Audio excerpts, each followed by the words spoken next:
اور ہر عدالت میں ہونا چاہیے. ایک اور ایشو ہے جس پہ میں آپ کا ویو پوائنٹ لینا چاہوں گی وہ یہ ہے کہ جب ہم پولیگمی کی بات کرتے ہیں تو ہم یہ انڈرسٹینڈ کرتے ہیں کہ مسلم فیملی لا آرڈیننس میں یہ بڑے ایک واضح طور پہ کہا گیا ہے کہ جب بھی کوئی شخص دوسری یا تیسری شادی کرے تو اس کے لیے ایک طریقہ کار جو ہے وہ دیا گیا ہے. اس کے لیے ضروری ہے کہ وہ آربیٹریشن کاؤنسل کی اجازت لے اور وہ بھی ایک پرٹیکولر پروسیجر فالو کر کے. لیکن ان پریکٹس جب ہم دیکھتے ہیں تو انفارچونیٹلی ہم دیکھتے ہیں کہ اس پروویژن کی جو ہے امپلیمنٹیشن نہیں ہوتی. تو آپ کیا سجیسٹ کرتی ہیں کہ اس کی امپلیمنٹیشن کو زیادہ مؤثر بنانے کے لیے وہ کون سے اقدامات ہیں جو کہ ہمیں لینے کی سخت ضرورت ہے؟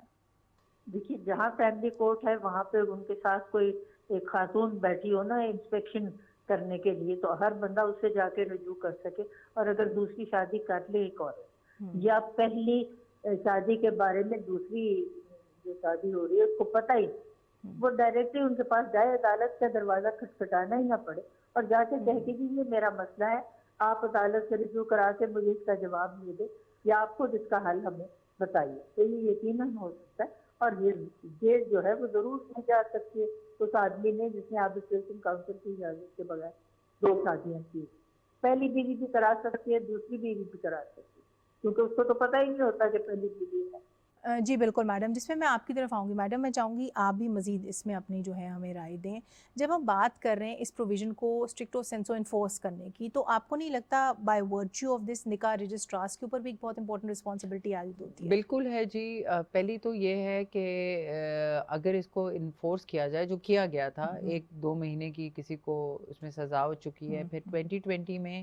فائن کیا گیا ہے کہ اور جو ڈاور لکھا تھا وہ پرومپٹلی انہوں نے کہا پیبل ہے اور اگر وائف کو ڈیورس چاہیے تو وہ بھی لے سکتی ہے. لیکن جو امپریزنمنٹ کی تھی وہ actually it's a criminal offence. آپ کمپلینٹ کرا سکتے ہیں, آپ کے خلاف FIR ہو سکتی ہے, آپ جیل جا سکتے ہیں کیونکہ آپ نے پرمیشن ایز پر جو آپ کو پروسیجر بتایا اس میں پروسیجر کے سٹیپس دیے ہیں اور اگر ایک سٹیپ مس کرتے ہیں تو اس کا بھی پینلٹی ہے کہ آپ کو رجسٹرار کے جانا ہے, آپ نے ریزن لکھنا ہے, پھر آپ کی وہ وائف کی رضامندی لے گا کہ آپ کے اوپر کوئی کوورژن تو نہیں ہے, کوئی فورس تو نہیں ہے, اور ریزنز بھی ہونے چاہیے, بالکل ان کے وداؤٹ ریزن بھی نہیں کر سکتے. اور ریزن بھی ایسے نہیں کہ فریولس ہوں, کوجنٹ اور ریزنز وہ ہونے چاہیے. باقاعدہ ریٹن پرمیشن ہوتی ہے جس کے بعد وہ ایک کانٹریکٹ نئی شادی نکاح کر سکتا ہے. اور کوئی رجسٹرار جب تک وہ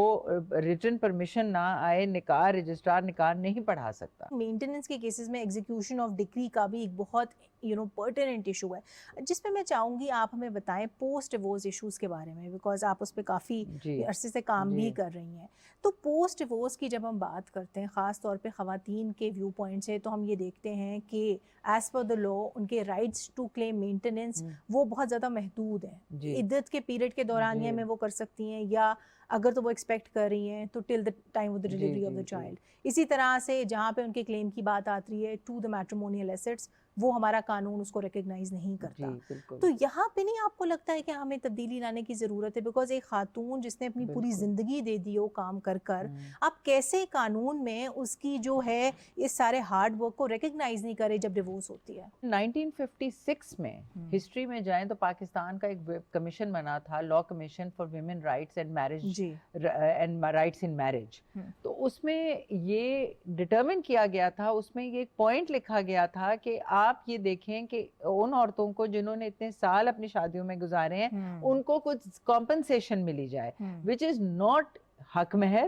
which is not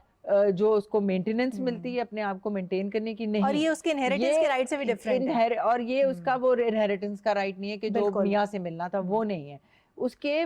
کام کو ریکگنائز کیا جائے. اچھا ان دنوں میں ہی UK کورٹس میں یہ سب چل رہا تھا اور لارڈ ڈیننگ نے ہمیں ایک ججمنٹ دی وہاں پہ UK کورٹس میں, جہاں پہ اب وہاں پہ عورتوں کا حصہ 50-50 ہے. شادی سے لے کر جو آپ آخر تک بنائیں گے جب تک آپ ساتھ ہیں اس میں وہ کہتے ہیں کہ عورتوں کے اتنے ہی کنٹریبیوشن ہیں جتنی ایک مرد کی ہے, اس لیے جو بھی بنائے گا مرد چاہے اپنے نام پہ بنائے عورت کے نام پہ بنائے دونوں 50-50 ہے. آپ کی طرف آؤں گی سر, آپ سے بیسیکلی جاننا چاہوں گی کہ جب ہم بات کرتے ہیں ڈسپیوٹ ریزولوشن کی اور جب ہم کہتے ہیں کہ ہم نے ایم کرنا ہے کہ ہم ڈسپیوٹس کو ایک زیادہ ایفیشینٹ طریقے سے ریزولو کریں, تو اس میں ہم یہ بھی انڈرسٹینڈ کرتے ہیں کہ ADR کا جو ہے ایک بہت امپورٹنٹ کردار ہے. اینڈ اس حوالے سے جہاں پہ ہم فیملی لا ڈسپیوٹس کی بات کرتے ہیں تو میں اسپیسیفک حوالہ دینا چاہوں گی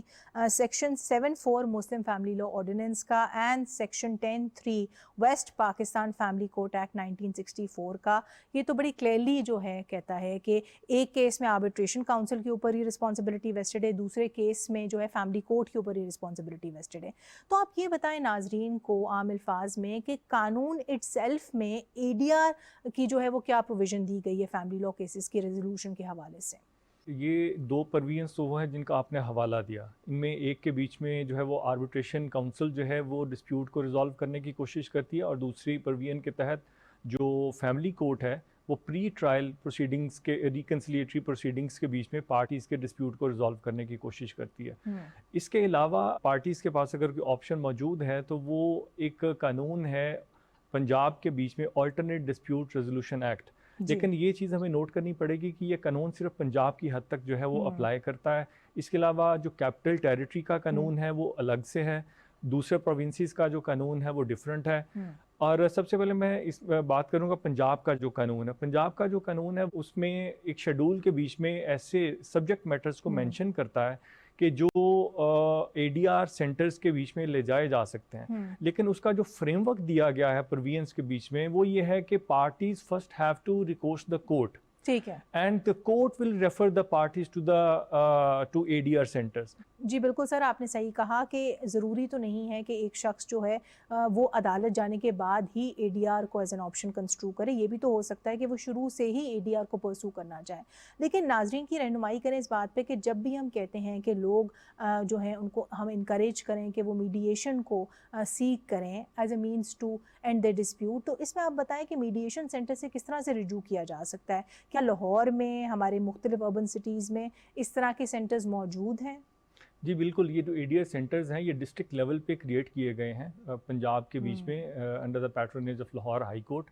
اور پارٹیز جو ڈسپیوٹنگ پارٹیز ہیں they can recourse in accordance with law, وہ ان اے ڈی آر سینٹرز کو اپروچ کر سکتی ہیں اور وہاں پہ اپنے جو ڈسپیوٹس ہیں ان کا ایک فیئر ریزولوشن سیکھ کر سکتی ہیں. اور ان کے لیے یہ خاصا ایڈوانٹیجیس رہتا ہے اس طرح سے کہ وہاں پہ ان کو ریلیف نہ صرف یہ کہ کافی کوئک ریلیف ملتا ہے, بلکہ وہاں پہ ان کے پاس جو آپشنز ہیں, جو سلوشنز ہیں, اس کی وہ کافی دیر is a range of solutions which is available to them. اور اس میں یہ بھی بہت مینشن کرنا ضروری ہے کہ جہاں پہ ہم بات کریں میڈیشن کی, وہاں پہ یہ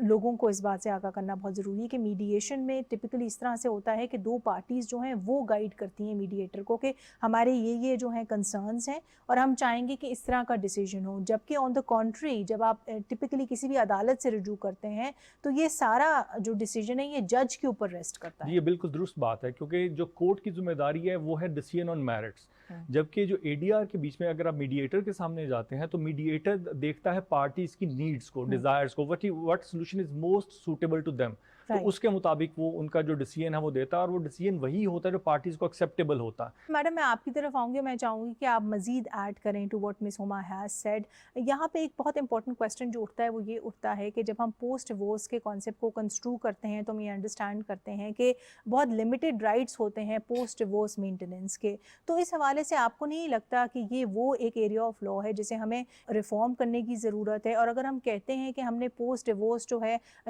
وائفس کو یہ رائٹ دینا ہے ٹو سیک مینٹیننس, یہاں پہ اتنا ہی ضروری ہے کہ ہم اس بات کو بھی اکنالج کریں کہ ان کا ایک ایکویٹیبل رائٹ ہونا چاہیے جب ڈویژن ہوتی ہے میٹریمونیل ایسیٹس کی ڈیورس کے انسٹنس میں.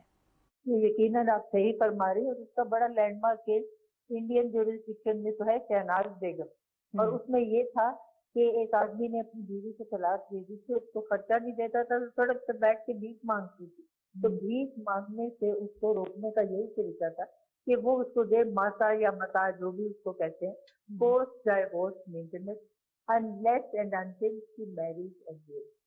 اب ہمارے لاء میں بھی یہ پریسیڈنٹ ہونا چاہیے, اور میں سمجھتی ہوں کہ کہیں کہیں شاید استعمال کرنے کی کوشش کی جا رہی ہے, لیکن زیادہ بولڈ اور کریجس ہونا چاہیے ججز بیٹھے ہوئے, خاص طور پہ جو خواتین جن کو اس کو رن کرتی ہیں, وہاں یہ ویمنس پروٹیکشن کا حصہ ہے کہ عورت کیوں بیٹھ کے مانگے اگر خامد اس کو بغیر وجہ سے بڑھاپے میں طلاق دے اور اس کا کوئی سپورٹ نہ ہو, تو یہ تو ضرور ہونی چاہیے.